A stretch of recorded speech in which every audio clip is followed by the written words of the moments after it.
My brother said, "Your mom is the family failure," to my kids, not realizing I own his business. My name is Ryan Fletcher, and that moment, at my niece's birthday party, was when the entire family dynamic shifted in ways no one expected. It was a sunny Saturday afternoon in our family backyard. Balloons hung from the fences, kids ran with squeals of delight, and the smell of barbecue filled the air. I watched my two children, Maya and Liam, chase each other across the lawn, laughing uncontrollably. Life had been hectic lately, but moments like this made it worth it. My older brother, Derek Fletcher, leaned against the fence, sipping a drink and chatting with a few relatives. He had always been brash, confident, and a little careless with his words.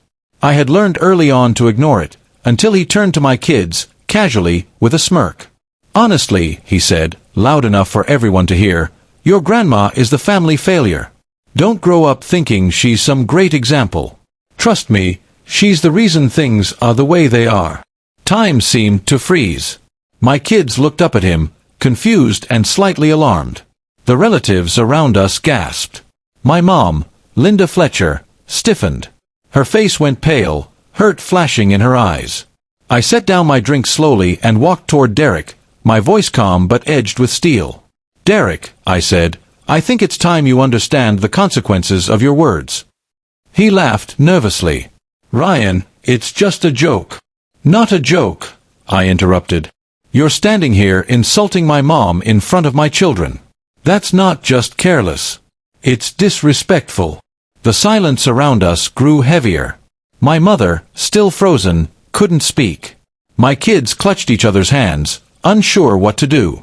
I took a deep breath, and then, as casually as I could, I added, "By the way, congratulations on the anniversary of your business, Derek. I'm sure you didn't realize I actually own it now." Derek's jaw dropped. A faint color drained from his face. What are you talking about?"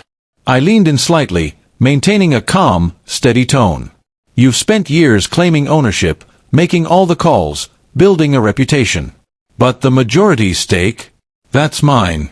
I quietly acquired it while you were too busy bragging and complaining about how the world owes you.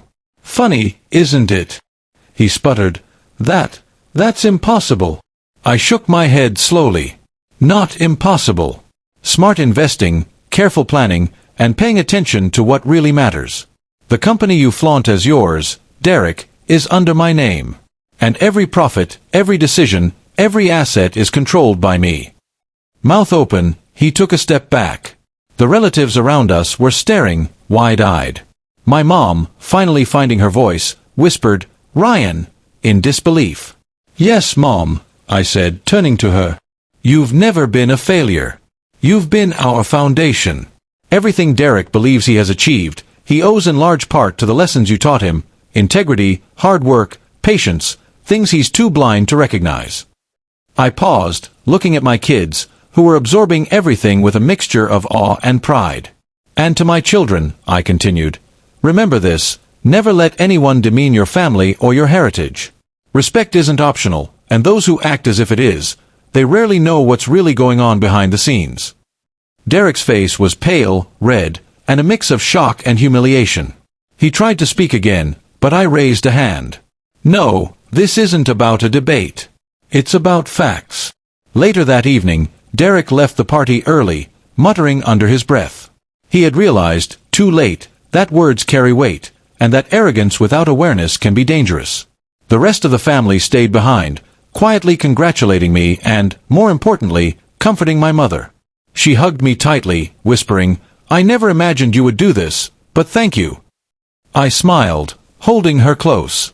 "You never failed us, Mom. I just made sure Derek understood it." By the end of the day, the dynamic had shifted. I wasn't just the younger brother anymore. I was the one who had quietly built power, respected the family, and defended those who deserved it. Derek learned a hard lesson about humility, and my children witnessed the importance of standing up for family, and that success isn't always visible on the surface. Sometimes, being underestimated is the best weapon you can have.